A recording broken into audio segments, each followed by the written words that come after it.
కోడళ్ళ కొత్త కథల కోసం కోమలి టీవీని సబ్స్క్రైబ్ చేసుకోండి. నోటిఫికేషన్స్ కోసం బెల్ ఐకాన్పై క్లిక్ చేయండి. ఈరోజు మనం తెలుసుకోబోతున్న స్టోరీ ఎండాకాలంలో కోడలి చెట్టు ఇల్లు. అనగనగా రామాపురం అనే ఓ అందమైన పల్లెటూరు ఉండేది. ఆ ఊళ్ళో రామారావు గారి కుటుంబం నివసించేది. వాళ్ళు తరతరాలుగా వస్తున్న ఆ ఇంట్లోనే నివసిస్తూ ఉండేవారు. వారి ఇంటి పెరట్లో ఒక పెద్ద చింత చెట్టు ఉండేది. అది రామారావు గారి భార్య అయిన సూర్యకాంతానికి నచ్చేది కాదు. ఏమండి, అసలు ఈ చెట్టు ఎప్పుడు పుట్టింది? ఎప్పుడో మా చిన్నప్పుడు పుట్టింది. మళ్ళీ వదిలిపెట్టావా ఆ చింత చెట్టు గోల? నీ చిన్నప్పుడే పుట్టినట్టయితే మీ నాన్నగారి సంగతే పక్కన పెడదాం. కనీసం మీ అమ్మగారికైనా ఉండొద్దు. ఇంటి పెరట్లో చింత మొక్క పుట్టడం ఏంటి, పీకి పడేయాలి గాని. ఇప్పుడున్నట్టుండి ఆ చెట్టు గురించి నీకెందుకులేవే? ఎందుకేంటి, ఇంటి పెరట్లో చింత చెట్టుంటే ఇంట్లో చింతలుంటాయి అంటారు పెద్దలు. ఈ చింత చెట్టు ఉండడం వల్లనే మన అబ్బాయికి ఉద్యోగం రావట్లా. ఇదిగో కాంతం, దేవుడి మీద భక్తుండొచ్చు, కానీ మూఢనమ్మకాలు ఉండకూడదు. వీళ్ళిలా మాట్లాడుకుంటూ ఉంటారు. ఇంతలోనే అక్కడికి రాజేష్ వచ్చి ఇలా అంటాడు. ఏంటమ్మా నువ్వు? నా ఉద్యోగానికి ఇంట్లో ఉండే చింత చెట్టుకి ఏంటి సంబంధం? చెట్టు పేరులో చింత ఉన్నంత మాత్రాన మనుషులకి చింతలొస్తాయి చెప్పు? అలా అయితే ఇంటి లోపలున్న చింతపండు సంగతి ఏంటి? అదంతా నాకు తెలీదురా. చిన్నప్పటి నుండి మా బామ్మ చింత చెట్టు దగ్గరికి వెళ్ళొద్దు, చింతలు వస్తాయని చెప్పేది. తిరిగి మా నాన్నగారు చింత చెట్టు ఉన్న ఇంటికి నన్ను కోడలుగా పంపించారు. జీవితాంతం ఈ చింత చెట్టు వద్దనే నా బ్రతుకు తెల్లారిపోయింది. అలా అయితే నాకు తెలిసిన ఎంతో మంది ఫ్రెండ్స్ వాళ్ళ ఇంట్లో చింత చెట్లు లేవు, కానీ వాళ్ళు ఎన్నో కష్టాలు పడుతున్నారు. మనం హాయిగా జీవిస్తున్నాం. ఇక్కడే మీ పెళ్లి జరిగింది, మేమిద్దరం ఇక్కడే పుట్టాం. అక్కకు పెళ్ళైపోయింది కూడా. ఇక నా ఉద్యోగం సంగతి అంటావా? అది కూడా ఈ రోజే వచ్చింది. ఏంట్రా, ఉద్యోగం వచ్చిందా? శభాష్రా రాజేషు. అంతా పోలేరమ్మ తల్లి దయ. నేను ప్రతి మంగళవారం పూజలు చేస్తున్నాను గనకే నీకు ఉద్యోగం వచ్చింది. పోలేరమ్మ తల్లిదయ్య అన్నావు, బాగుంది. కానీ నువ్వు పూజలు చేయడం వల్లే వచ్చిందనుకోవడం తప్పు. మంచి జరిగితే నీ వల్ల, చెడు జరిగితే ఈ చింత చెట్టు వల్ల అంటావు. ఏంటో కాంతం, నువ్వు నాకెప్పటికీ అర్థంగా. కొడుక్కి ఉద్యోగం వచ్చిందన్న ఆనందంతో సూర్యకాంతం గుడికెళ్తుంది. అమ్మ పోలేరమ్మ తల్లి, నీ దయ వల్ల నా కొడుకు మంచి ఉద్యోగం వచ్చింది. ఇకపై ఆడు బతుకు 3 పువ్వులు 6 కాయలు ఉండాలి. మంచి పిల్లతో పెళ్లి జరగాలి. పిల్ల పాపలతో వాడు హాయిగా ఉండాలమ్మా. సూర్యకాంతం ఇలా మనసులో కోరుకుంటూ ఉంటుంది. ఇంతలో అక్కడికి కోమలి అనే అమ్మాయి వచ్చి గంట కొడుతుంది. లక్షణంగా ఉన్నావమ్మా. నేను మనసులో కోరుకుంటున్నానో లేదో నువ్వు గంట కొట్టావు అంటే నా కోరికలన్నీ ఖచ్చితంగా తీరిపోతాయి. అవునా, మంచిదండి. అయినా నేను కొట్టిన గంటదే ఉందండి. ఆ భగవంతుడు తలుచుకుంటే మనకేమేమి ఇవ్వాలో అన్నీ ఇస్తాడు అంటూ నిర్మలంగా పూజ చేసుకుంటుంది. కోమలిని చూసి సూర్యకాంతం తన మనసులో ఇలా అనుకుంటుంది. ఎంత మంచి పిల్ల, ఇట్లాంటి పిల్ల నా ఇంటికి కోడలు కొత్తే ఎంత బాగుండో అని అనుకుంటూనే అక్కడి నుంచి వెళ్ళిపోతుంది సూర్యకాంతం. అలా కొంతకాలం గడుస్తుంది. ఒకనాడు హఠాత్తుగా, అమ్మా, నాన్నగారు ఎక్కడికెళ్లారు? ఈ సమయంలో ఇంకెక్కడ ఉంటారు? దుకాణంలో ఉంటారు. కానీ నాన్నగారి ఫోన్ నుంచి ఎమర్జెన్సీ కాల్ వచ్చింది. వెళ్ళి చూస్తే ఆయన దుకాణంలో లేరు. అందుకే కంగారుగా ఇంటికొచ్చాను. నాన్నగారి ఫోన్కి మళ్ళీ ఒకసారి ఫోన్ ట్రై చేస్తాను. ఈసారి Rajesh phone call Komali lift చేస్తుంది. హలో, రామారావు గారికి సడన్ గా హార్ట్ అటాక్ వచ్చింది. సమయానికి నేను దుకాణంలో ఉన్నాను. ఎమర్జెన్సీకి కాల్ చేసి హాస్పిటల్లో జాయిన్ చేశాను. థ్యాంక్స్ అండి, నేను ఇప్పుడే హాస్పిటల్కి వస్తాను. ఇంతకీ అది ఏ హాస్పిటల్? ఇలా జరిగిందంతా తెలుసుకొని రాజేష్ సూర్యకాంతం హాస్పిటల్కి వెళ్తారు. అక్కడ కోమలిని చూసి సూర్యకాంతం గుర్తుపట్టి ఇలా అంటుంది. అమ్మా కోమలి, నువ్వేనా? ఆ రోజు మనం గుళ్ళో కలిసి గుర్తుందా? చాలా థ్యాంక్స్ అమ్మా. ఈరోజు మా ఆయన ప్రాణం నువ్వే కాపాడు. అయ్యో, దాందేముందండి, అంతా భగవంతుని దయ. సరే, నేను వెళ్ళొస్తాను. అలా కోమలి అక్కడి నుంచి వెళ్ళిపోతుంది. తర్వాత రామారావు కోలుకున్నాక తన భార్యతో ఇలా అంటాడు. కాంతం, ఆ రోజు ఆ అమ్మాయి గనక రాకపోయింటే ఈరోజు నేను ఇలా బ్రతికుండేవాణ్ణి కాదు. ఆ అమ్మాయిని ఒకసారి కలిసొద్దాం కాంతం. అలా అనుకుంటూ రామారావు కాంతం కోమలి వాళ్ళ ఇంటికి వెళ్తారు. కోమలి తండ్రి రాజయ్య రామారావుకి చిన్ననాటి మిత్రుడు. రాజయ్య, ఈ కోమలి నీ కూతురా? తండ్రికి తగ్గ కూతురు అనిపించిందిరా. నా ప్రాణాన్ని నీ కూతురే కాపాడిందిరా. అలా ఆనందంగా మాట్లాడుకుంటూ ఉంటారు. కాసేపటి తర్వాత రాజయ్య మాటల్లో ఇలా అంటాడు. ఏంటోరా, పెద్దమ్మాయికి ఎలాగూ పెళ్ళైపోయింది. ఈ చిన్నమ్మాయికి కూడా పెళ్లి చేసేస్తే మా బాధ్యత ఒడ్డెక్కుతుంది. అన్నయ్య, మీరు ఈ మాట అన్నారు కనుక నా మనసులో మాట చెబుతా. మీకు ఎట్లాంటి అభ్యంతరం లేకపోతే కోమలిని మా ఇంటికి కోడలుగా చేసుకుంటాం అలా ఇరు కుటుంబాల వాళ్ళు మాట్లాడుకొని కోమలితో రాజేష్కి పెళ్లి ఘనంగా జరిపిస్తారు. అలా కొన్నాళ్ళు గడుస్తుంది. ఇంతలో రాజేష్ వాళ్ళ మేనత్త శ్యామల అక్కడికి వస్తుంది. ఏంటొదినా ఆనందంగా ఉన్నట్టున్నారు? ఏదో ఆ దేవుడి దయ వల్ల అన్ని బాధ్యతలు తీరిపోయాయి. నువ్వు నీ భర్త ఎట్టా ఉన్నారమ్మా? నీ పిల్లలు ఎట్టాగున్నారు? నాకేం మీ అంత కాకపోయినా మేం కూడా బాగానే ఉన్నాంలే. అసలు మా నాన్నగారు నాకు ఇస్తారన్న ఆస్తి అంతా మీరు తీసుకుని మమ్మల్ని రోడ్డు పడేశారు కదా. మేము బ్రతకలేమనుకుంటున్నారా ఏంటి? అయ్యో అవేం మాటలమ్మా. మావయ్య గారు నీకు ఇవ్వాల్సినంతా ఆయన బ్రతుకున్నప్పుడు ఇచ్చేశారు కదా. ఆస్తిలో 2 వంతులు నువ్వే తీసుకుని 1 వంతు మాత్రం మాకు ఉంచావుగా. ఇంకా ఏంటమ్మా నీ కోరిక? ఆ 1 వంతు మాత్రం నీకెందుకు ఇవ్వాలి? నాన్నగారు తరతరాలుగా తీసుకొస్తున్న దుకాణం మా అన్నయ్య తీసుకున్నాడుగా. శ్యామల, ఊరుకుంటుంటే నీ మాటలు బాగా హెచ్చుమీరుతున్నాయి. ఆ దుకాణం నాకిచ్చినందుకు గానే నీకు 2 వంతుల ఆస్తి నాన్నగారిచ్చారు. అయినా ఆ దుకాణం ఎప్పుడో దివాలా తీసింది. తరతరాలుగా వస్తుంది గనుక మూసేయడం ఇష్టం లేక లాభాలు రాకపోతున్నా సరే నా డబ్బులు తిరిగి ఖర్చు చేస్తూ ఆ దుకాణం తెరుస్తున్నాను.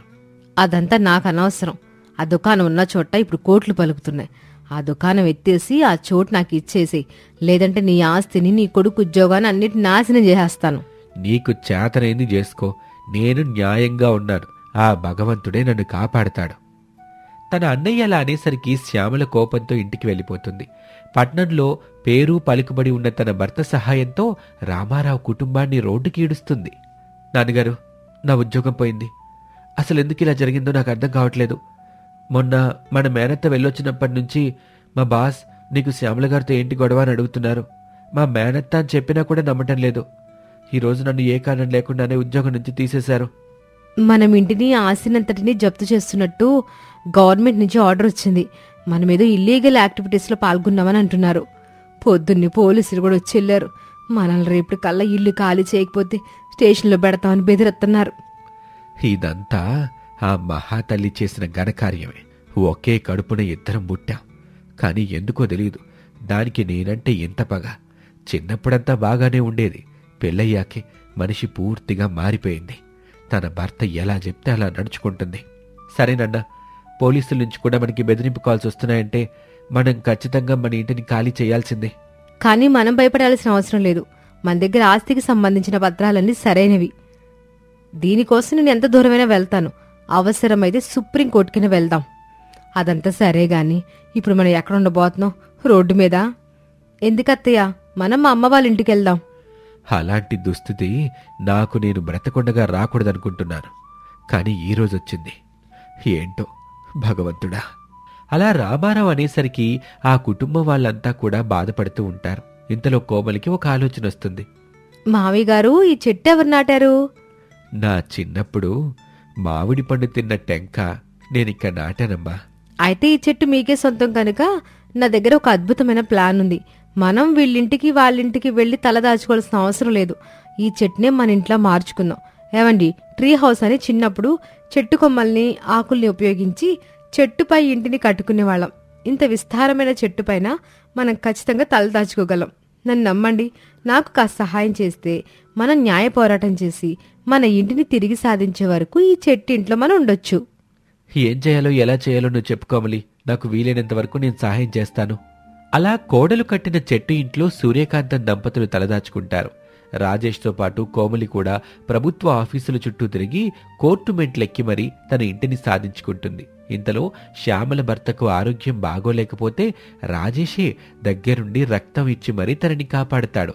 అప్పుడు శ్యామల మనసు మార్చుకొని తిరిగి తన అన్నయ్య దగ్గరికి వచ్చి ఇలా అంటుంది. అన్నయ్య, వదినా, నన్ను క్షమించండి. నేను బుద్ధి గడ్డి తిని ఎన్నో తప్పులు చేశా. అయినా నా భర్త ప్రాణాలకు ముప్పు ఉందని తెలియగానే నీ కొడుకు చాదుకున్నాడు. ఈ రోజు ఆయన ఆరోగ్యంగా తిరుగుతున్నాడంటే అది కేవలం నా మేనల్లుడు వల్లనే. ఇలా సూర్యకాంతం కుటుంబానికి అసలైన విలనైన శ్యామల కూడా పూర్తిగా మారిపోయేసరికి ఆ కుటుంబం అంతా సంతోషంగా ఉంటుంది. ఇది వాల్టి కథ. మరొక ఆసక్తికర కథలో మళ్ళీ కలుద్దాం. అనగనగా ఒక ఊళ్ళో రామారావు కుటుంబం ఉండేది.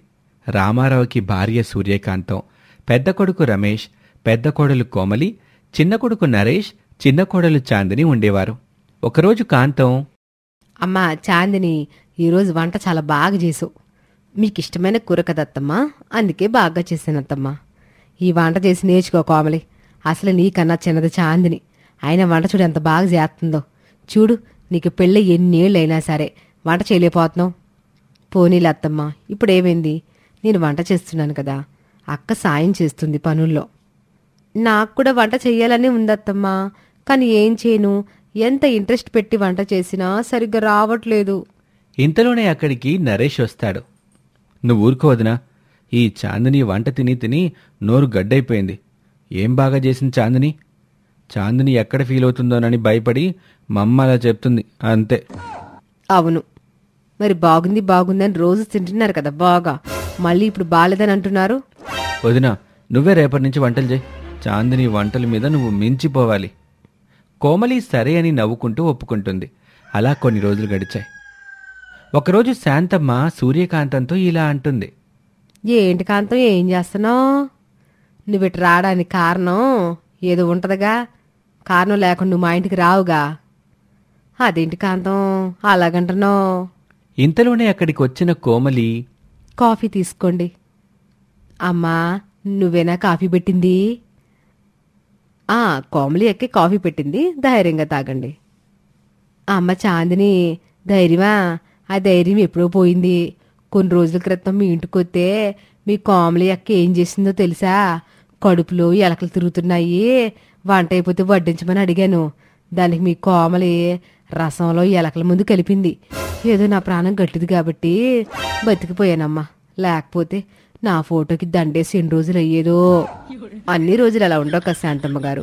మా కోమలి అక్క ఇప్పుడు బాగా వంటలు చేస్తుంది. మీరేమైనా తింటారా?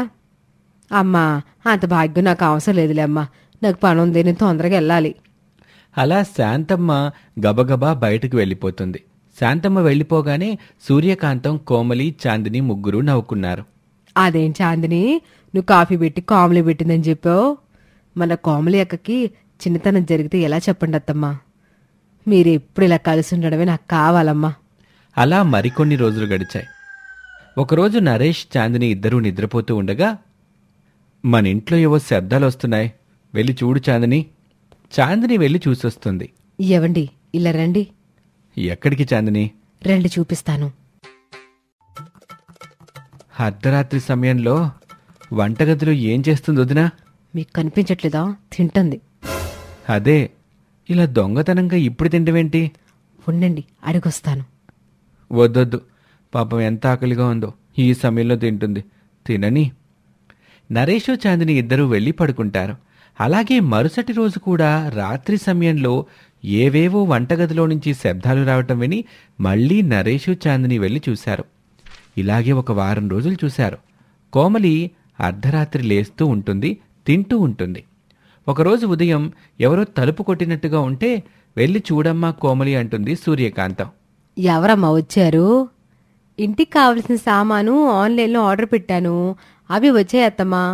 అదేంటి, మొన్నేగా తెప్పించాము, అప్పుడే అయిపోయాయా? ఎందుకు అయిపోవత్తమ్మా? అయిపోతాయి. ఎందుకంటే రాత్రిపూట ఒక పిల్లి తిరుగుతుంది, ఆ పిల్లి వంట సామాగ్రి అంతా తినేస్తుంది. ఏం మాట్లాడుతున్నావు, నీకైనా అర్థం అవుతుందా? పిల్లి ఏంటి, సామాగ్రి తింటమేంటి? సమయం వచ్చినప్పుడు మీకే అర్థం అవుతుంది లేండత్తమ్మా. అలా రాత్రి మళ్లీ వంటగది నుండి శబ్దం వచ్చేటప్పుడు సూర్యకాంతాన్ని తీసుకుని చాందిని వంటగది వైపు తీసుకుని వెళ్తుంది. అక్కడ కోమలి వంటలు చేసుకుని తింటూ ఉంటుంది. కోమలి, ఏం చేస్తున్నావు? నీకేమైనా మతి గతిపోయిందా ఏంటి? ఈ సమయంలో వంట చేయడం ఏంటి, అసలు తింటం ఏంటి? సారీ అత్తమ్మా, మీకు చెప్పకుండా ఇదంతా చేస్తున్నందుకు క్షమించండి. నిజం చెప్పాలంటే చాలా రోజుల నుంచి నాకు ఒక కోరిక ఉంది, వంట నేర్చుకోవాలని. నా కర్మ ఏంటో అని ఎప్పుడు వంట చేసినా అది తింటానికి కూడా పనికి రాకుండా పోతుంది. ఎవరైనా వచ్చి అడిగితే నాకు చాలా సిగ్గుగా ఉంది.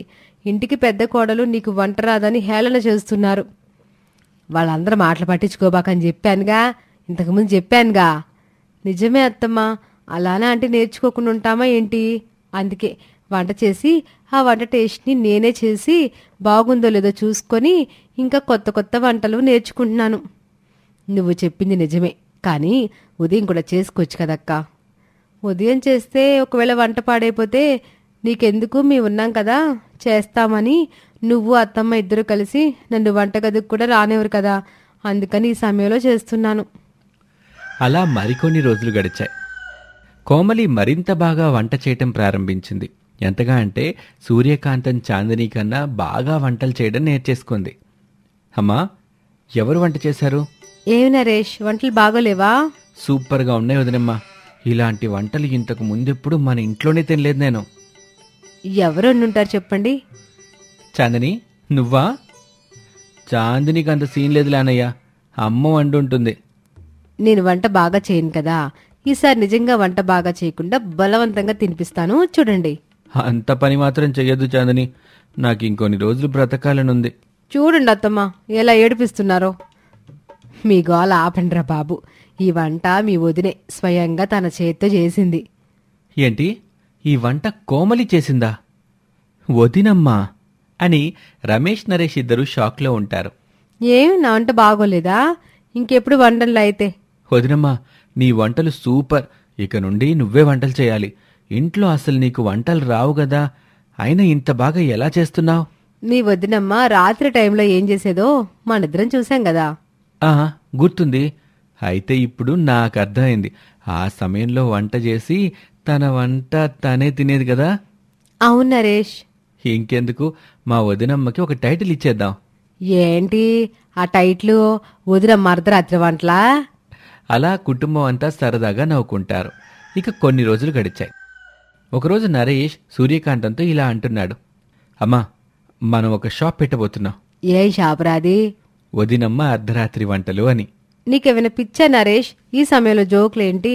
జోకులు కాదు వదినా, నిజంగా పెట్టించాలనుకుంటున్నాను. ఒక షాపు నీకోసమే. నువ్వు రాత్రి సమయంలో వంటలు బాగా చేస్తున్నావు కాబట్టి అదే సమయంలో వంటలు చేసి దాన్ని ప్యాకేజింగ్ చేసి ఉదయం పూట మన షాప్లో అమ్ముదాం. ఏమంటావు? అలాగే మన షాప్ పేరు కూడా వదినమ్మ అర్ధరాత్రి వంటలు అని పెడదాం. ఈ పేరైతే చాలా వెరైటీగా ఉంది కదా, కాబట్టి అందరూ ఆకర్షితులై మన దగ్గరికి వంటలు కొనుక్కోవడానికి వస్తారు. ఇన్ని రోజులు ఒక మంచి ప్లాన్ వేశారు అని అనుకున్నట్టుగానే ఆ నోట ఈ నోట ఊరు మొత్తం కలిసి కోమలి బాగా ఫేమస్ అయిపోతుంది. కోమలి తయారు చేసిన వంటలు కొనటానికి జనాలందరూ వాళ్ల షాప్ ముందు క్యూ కట్టేవారు. అక్క, మనం ఆన్లైన్లో ఎందుకు అమ్మకూడదు నీ వంటలు? నిజమే కదా, ఈ ఐడియా చాలా బాగుంది. నీ వంటల్ని వాట్సాప్, ఇన్స్టాగ్రామ్, ఫేస్బుక్ ఇలా అన్నిట్లో వైరల్ చేస్తాను. ఇక అందరూ మన ఫుడ్డే ఆర్డర్ పెడతారు. కోమలి తనకు వంటలు రాదని బాధపడి కష్టపడి వంటలు నేర్చుకొని ఇంట్లో వాళ్ళకి బాగా వంట చేసి పెడతాను అనుకుంది గాని తన వంటని అందరూ తింటున్నారు. నిజంగా కోమలి చాలా గ్రేట్. ఎప్పుడు ఏ అవకాశం వస్తుందో ఊహించలేము.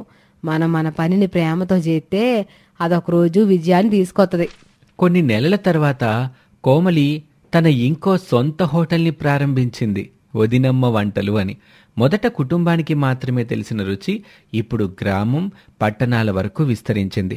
వంట చేయటం రాదు, కోమలి వంట చేస్తే తినాలంటేనే భయపడే పరిస్థితి నుంచి కోమలి ఈరోజు వదినమ్మ వంటలని ఒక బ్రాండ్గా క్రియేట్ చేయగలిగింది. మనకి రాదు అని ఆగిపోకుండా ఎందుకు రాదు అని పనిచేయటం, కష్టపడి పనిచేయటం మొదలు పెడితే ఖచ్చితంగా ఫలితం ఈ రకంగానే ప్రతి ఒక్కరికి లభిస్తుంది. ఇది వాల్టి కథ. మరొక ఆసక్తికర కథలో మళ్ళీ కలుద్దాం. అంతవరకు సెలవు.